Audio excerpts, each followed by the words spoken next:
Speaker, on Sunday I had a conversation with an individual that I've known for many years who recorded it without my knowledge and had it leaked to a gun lobbyist. In that conversation, Mr. Speaker, the subject of the assault-style firearms buyback compensation program was discussed. In trying to address this issue, Mr. Speaker, the individual's frustration, my comments were misguided. Having said that, Mr. Speaker, it's important to have the program in place is what Canadians are looking for. And I do want to note that the Leader of the Opposition has voted against every single gun measure. The Honourable Leader of the Opposition. By freeing rampant gun criminals and wasting billions of dollars of police and border resources targeting law-abiding, licensed, trained and tested firearms owners, this government has overseen a 130% increase in violent gun crime. But over the weekend, the Minister of Public Safety accidentally told the truth, and he was recorded doing it. He said that the gun grab is not worth the money, that it will go over budget, and it would be better just to lock up the criminals, but that they're going ahead with the bad policy because it's good politics. Does the Prime Minister agree? The Honourable Minister of Public Safety. Mr. Speaker, it's a good thing there's a recording of it so that Canadians can have a look for themselves. Let me be very clear, Mr. Speaker. Canadians want responsible gun control. They wanted it in 1989 after a man killed 14 women at École Polytechnique. They wanted it after 6 people were murdered at the Quebec City mosque shooting. And they wanted it after the biggest mass shooting in our history where a man opened fire and killed 22 people in Nova Scotia. Mr. Speaker, why are the Conservatives against keeping guns off our streets? So, quick question for you guys. Is it the gun that is the problem? Because you have good people with guns and they're not causing any problem. Or is it the people that are evil and have bad intention use the gun to commit insane act?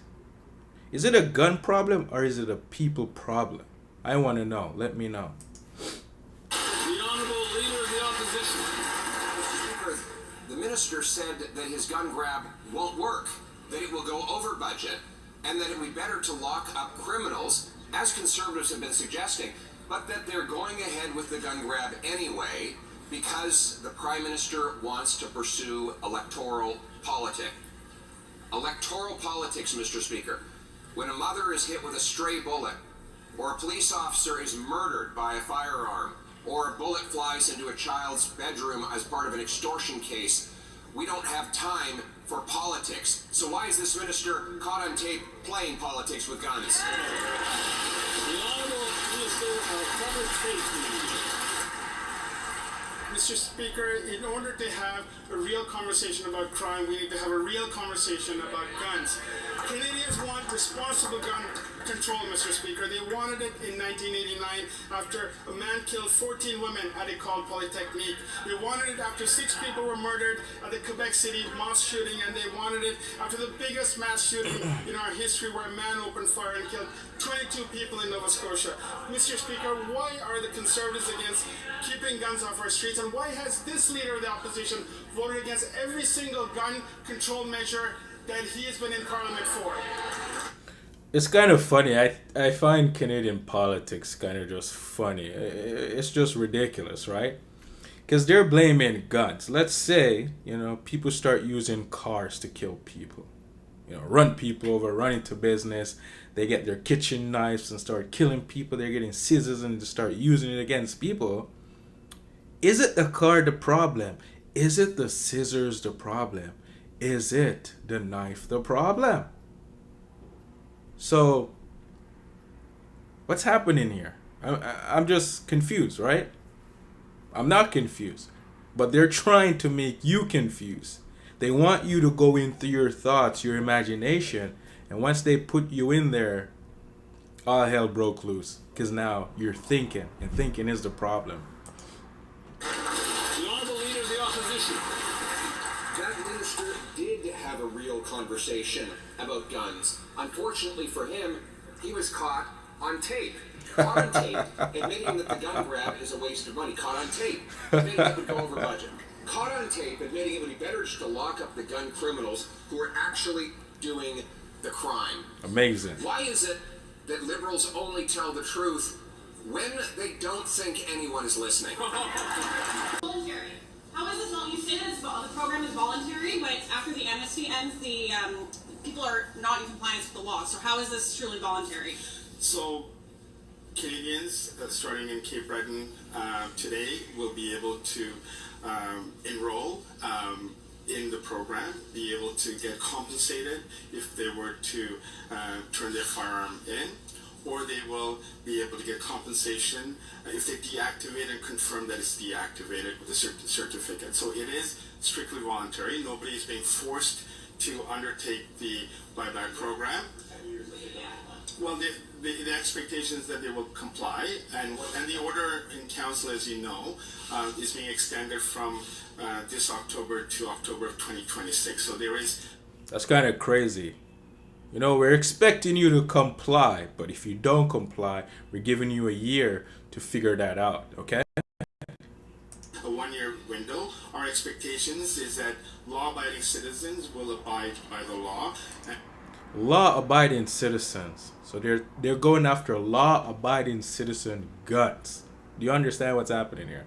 They're taking away your freedom to have a gun to be able to protect yourself, or whatever. But I want you to understand what he's doing here. He's psychologically manipulating you. He says, listen, law-abiding citizen. Now you're in your thoughts. Now he got you thinking, I'm a law-abiding citizen, so you're judging yourself. You're a good person, right? I'm going to turn my gun in, right? Right? Get what I'm saying? Watch this. Watch this now. And beyond that, the police jurisdiction is tasked to, as you know, implement the criminal code. If Canada is the rule of law, why did you offer to pay someone the difference in compensation and bail them out of jail? You're a minister. Why'd you say that? Let's maybe put this in context. This was a private conversation with an individual that I've known for many years. I said these two issues in... So you're saying your private conversations is logical, but your politics is illogical. That's what you're telling us. Okay, buddy. Good job. Frankly, in bad humor, Bad that humor. is being misinterpreted. It is very clear that there was a private conversation. It is with someone... Listen, it's private, okay? It's leaked. You guys should not listen because it's private conversation, okay? This is public, though. But my private conversation is really good conversation. But the conversation I'm making publicly, it's not good, but you need to listen to the public one, okay? That's crazy. Didn't they quote this? You told me I believe what you said on the phone. Well, first of all, it's not the phone. It was in the context of a private conversation in person. What is important is that if you look at it in context, that was not a serious attempt. It was a bad attempt at humor on my part. It was in no way to suggest that they will either I will bail them out or otherwise. That is not. Is it something you should do humor about? Is it a subject you should do humor about? Let's look at the context of it. It was a 20-minute conversation, and as part of the conversation in a private setting, it was a range of issues that we discussed. So it is One thing in private and one thing different in public. Was to see that this program moved along quicker, and what we have today is maybe, hopefully, 200 guns in Cape Breton. Have you not failed at the task of getting this moving faster? Absolutely not, because we need to test the system that we have for individual gun owners. The next 5 to 7 weeks is a test period. It will enable us to go through the glitches. In fact, I did the enrollment last week as a trial run, and I came up with some suggestions to improve it. Those improvements were done. What we anticipate is feedback that we get with Cape Breton. We will be able to strengthen and make a better program overall. I just want to talk about what he said. There's a middle part that went over a lot of people's head when he says giving you a year, and when that year passed, then gonna have the police in it, or you're gonna be considered a criminal after the year is over.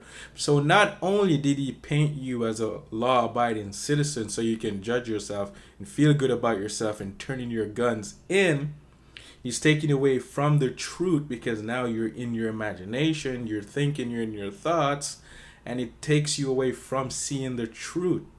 And then he instilled fear in you at the same time, saying, listen, if you don't turn your gun in after a year, the police is going to get involved and you're going to be labeled as a criminal. Now you're in your thoughts again, and worrying and worrying like, oh, if I'm a law-abiding, so if I don't turn my gun in, then the police is going to see me as a criminal. And now you're judging yourself. It's so amazing how they take you away from the truth because people live in their imagination. Now you're in your imagination about what the truth is, and you're not able to actually see the truth, because when you start thinking, the thoughts take you away from seeing the actual truth, because he's guilt tripping you, he's putting fear in you, and by putting fear in you, he's become your authority over you by using your fear to control you and manipulate you and getting him to do what they want you to do. And they're slowly just stripping away your right. And let's say, you turn your gun in, the law-abiding citizen. Does that mean the criminals are going to turn their guns in? They open up the border for illegal aliens and all of these refugees and people to come in your country, and no way for you to protect yourself. So they create a situation, and then they want to come in to look like the savior. Isn't that so messed up that they create the problem? They're the one that create the problem, and now they're looking to give you a solution, but the solution is also a problem. And you guys keep voting in the same people to make the same policy, and you still want them to rule over you. When you're paying these people to do a job and they're not doing their job, and you keep voting them in to do the same thing over and over and over again. That just tells me a lot about people, that people are just, Canadians, just stupid, right out dumb and stupid. They don't think for themselves. It's the government thinking for them, and I understand it, right? But let me know what you guys think.